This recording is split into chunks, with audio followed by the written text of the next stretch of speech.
Hey guys, what's going on? Welcome to Under the Yard Sports. I'm Eric Hobbs. And I'm David Woldingen. And it's time to preview Mizzou at Kentucky. First, guys, I need you to go ahead and subscribe to our YouTube channel and find us on Facebook, Instagram, and on X.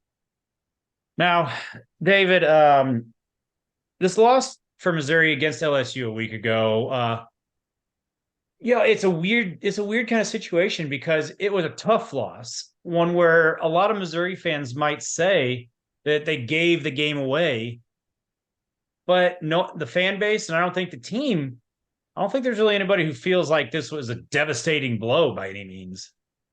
Well, I think some of that comes along with expectations. As I know in our preseason video, you and I both wrote that game off a long time ago. Oh, yeah.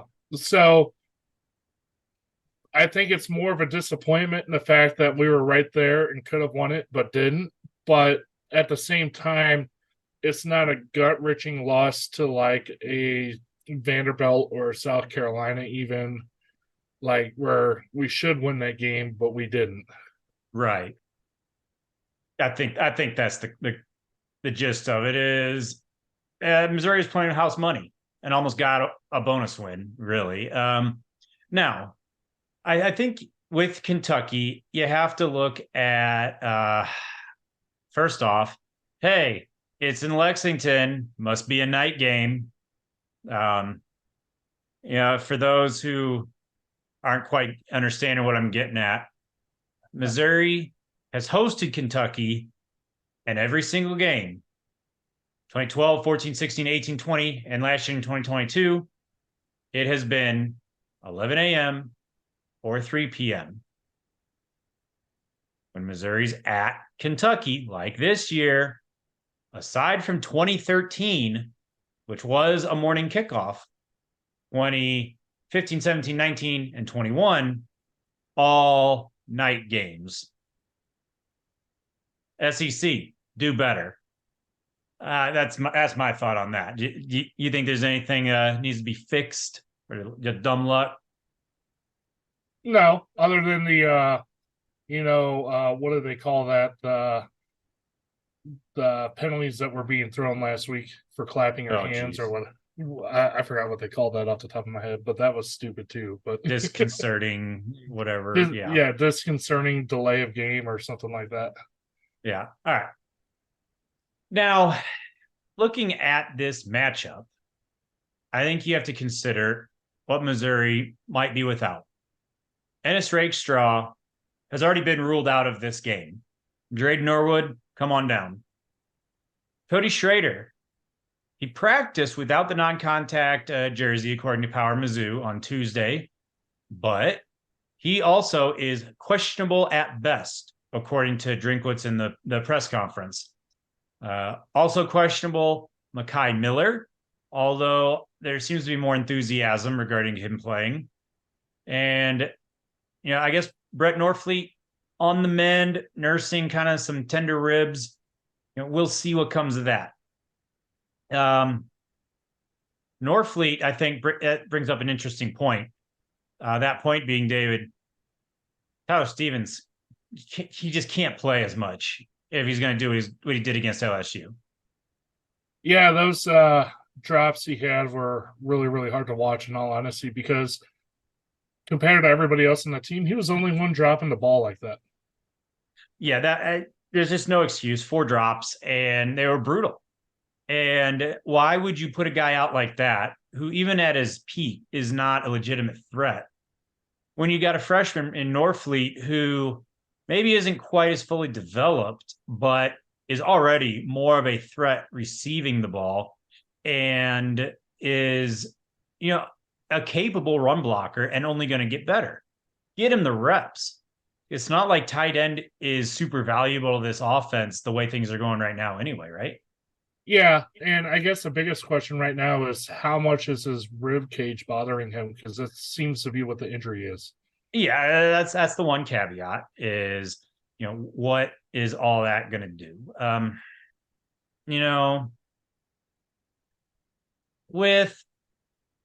With this offense, it's all about just run blocking. Just keep progressing there, guys. And You know, it could be a game where Missouri has to outscore Kentucky, which seems wild to even consider with this team, this program, given what everyone was expecting just 2 months ago. But David, with the Kentucky offense, Devin Leary, the quarterback, highly sought after transfer, he's been okay, but he's not exactly set the world on fire.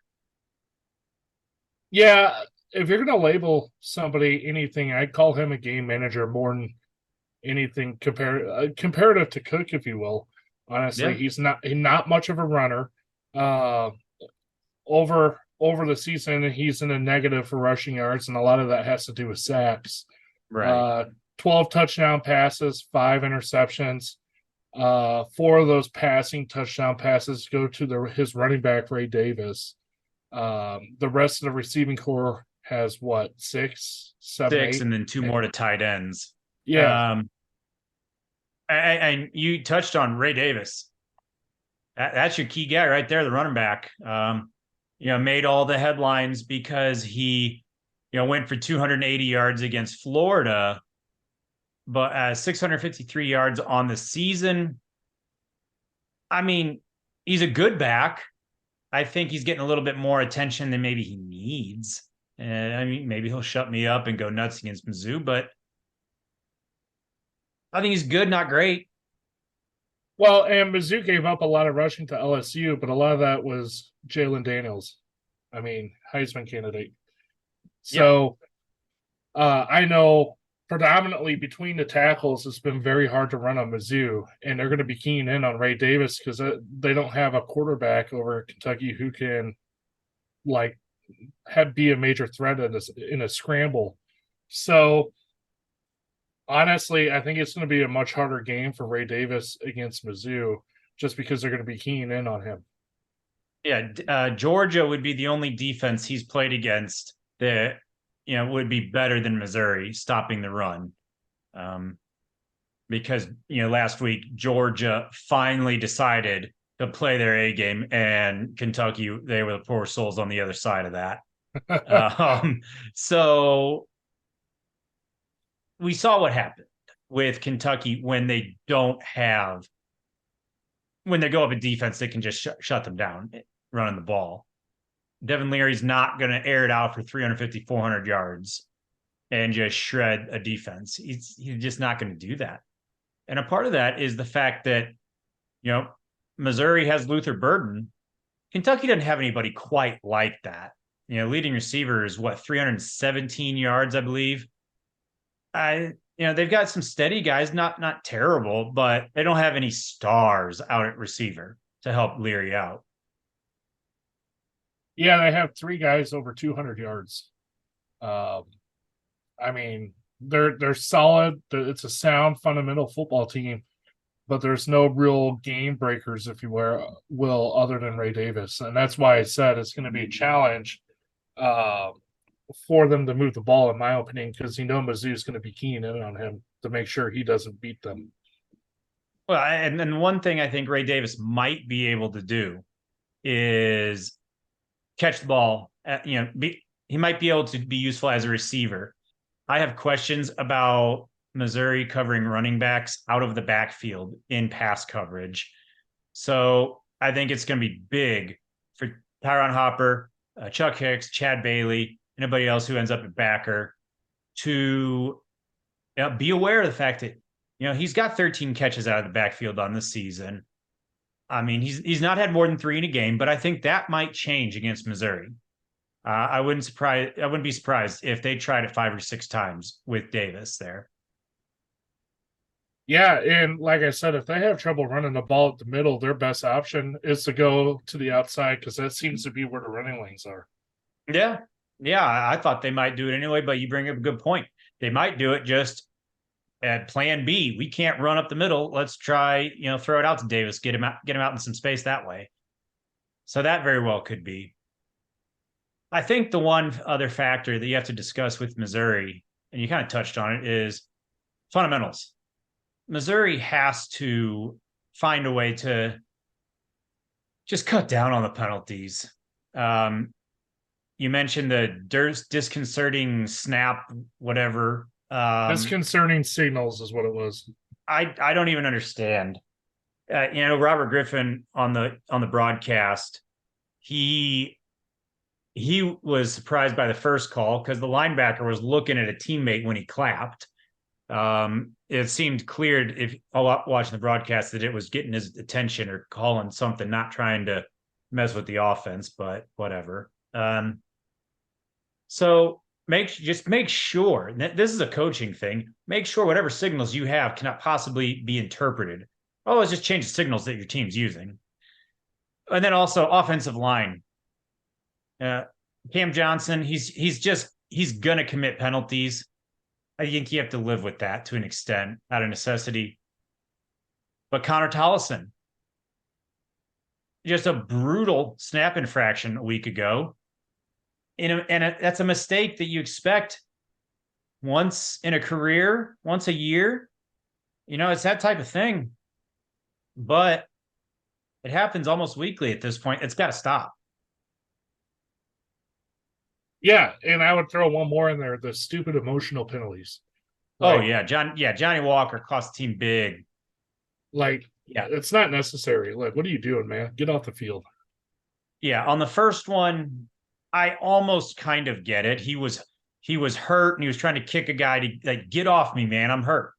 I kind of want to understand that, but you still got to know better. You can't kick. A referee's not going to understand the I'm hurt, get off me part. They're going to see that you kicked a dude. You got to know that. The second one, just spitting on someone, dude. That's just inexcusable. Yeah, he deserved to get kicked out of that game. Yeah. Now, David, it's time for predictions here. I predicted 45-40 for LSU.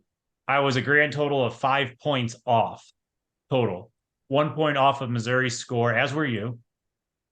But because I picked Missouri to cover, took a big L on that one, being 5 points off the total score. That's a little hard to swallow. The honest truth is I don't believe Kentucky is one of the best 25 teams in the country. And I don't think they're one of the next few either. I really think it's if you not even shut down Ray Davis, but if you make him pedestrian, I don't see a way Kentucky can keep up with Missouri's offense. It's as simple as that. So I'm going to go ahead and go with Missouri to finally get a win at Lexington. Feels like it's been a million years since that's happened. I'm going to go with Missouri 34-23. Yeah, and you talked about that LSU game. I almost had that score until we threw that pick six right at the end. Off by 1 point before that pick six. Yeah, it was 42-39. I had 42-38. Oh, I was so mad about that. I mean, I'm mad that we lost too at the same time, but I was even angrier because I was like, I had it right by grasp. But for this game, going down, night game in Kentucky, I guess the shine's come off a little after that Georgia loss that they had last week. However, they're going to be looking to bounce back. This game has always had weird things go on. It's always been a battle. Stoops teams are always very fundamental. However, I tend to agree with you. I don't think they're quite a top 25 team. And I don't think Mizzou is either, honestly, until they can pull things together and quit making all those stupid little mistakes. But I do